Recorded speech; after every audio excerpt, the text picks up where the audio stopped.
महाविनाश का दिन, समय और तारीख हो चुकी है तय। जो भी होगा शाम 7 बजे ही होगा। दोस्तों, भविष्य मालिका के अनुसार संसार के संतों और महात्माओं ने वही भविष्यवाणी की है जिसे आज से सैकड़ों वर्षों पूर्व ही कर दिया था। चाहे वो सनातन धर्म के संत हो या फिर इस्लाम धर्म के, हर धर्म में युग परिवर्तन और स्वर्ण युग आने की आशा व्यक्त की गई है। दोस्तों, कई लोगों का मानना है कि युगांतर का समय आ गया है और कुछ लोग लिखते हैं कि दुनिया में आपदा के 3 स्तर होंगे। पहला 1980 से 1989 तक, दूसरा 1989 से 1996 तक और तीसरा 1996 से कलयुग के अंत तक।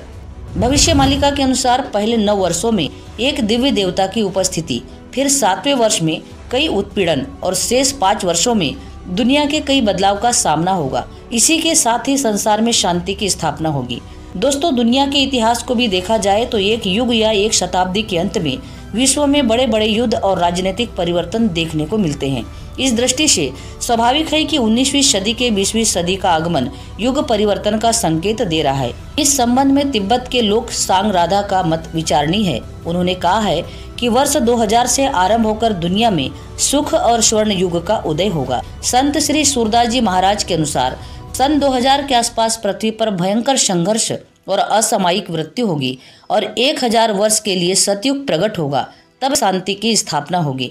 उड़ीसा के संतों ने अपने भविष्य मालिका में लिखा है कि सतयुग के आरंभ में जनसंख्या कम हो जाएगी, महिलाओं की जनसंख्या पुरुष से अधिक हो जाएगी। भगवान कल की नीले और श्वेत रंगों में सामने आएंगे। इस बात में कोई बड़ा रहस्य छुपा हुआ है, क्योंकि इसी दौरान यहाँ यज्ञ का आयोजन किया जाएगा जिसमें भगवान के आने की बात की गई है।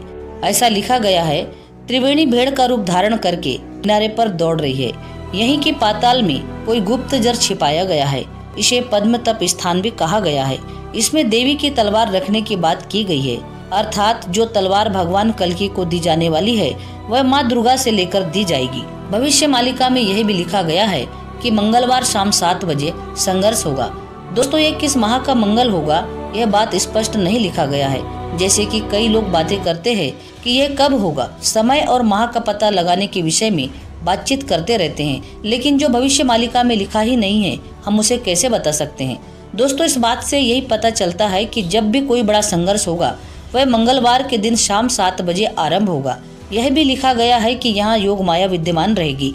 जैसा कि आप जानते हैं कि भगवान श्री कृष्ण के जन्म के समय जिस कन्या का जन्म हुआ था और जिसे कंस ने कृष्ण समझकर मारने का प्रयत्न किया था, वह भगवान श्री कृष्ण की बहन योग माया ही थी।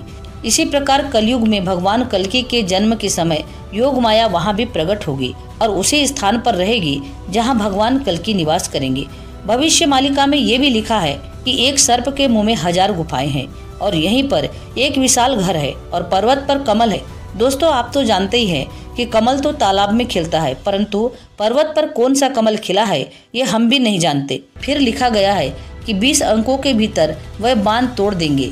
इसका अर्थ ये हो सकता है कि जिस हीराकुंड बांध के टूटने की बात हो रही है वह भगवान कल्कि के द्वारा किसी भी माह के 20वें दिन तोड़ा जा सकता है। इसके बाद लिखते हैं कि दिन ब दिन त्रिवेणी का स्थान बढ़ता जाएगा और त्रिवेणी पर बना बांध टूट जाएगा। मलिका में इन्हीं विवरणों के साथ ये भी लिखा गया है कि कदम के 14 वृक्ष है जो त्रिवेणी की धार उबलने पर गिर जाएंगे। अतः कदम का पेड़ जहाँ कहीं भी होगा इसी के आसपास भगवान भी निवास कर रहे होंगे। 24 के आंकड़ों में मंगलवार के दिन सूरज निकलेगा और भगवान कल्कि उड़ीसा में प्रवेश करेंगे।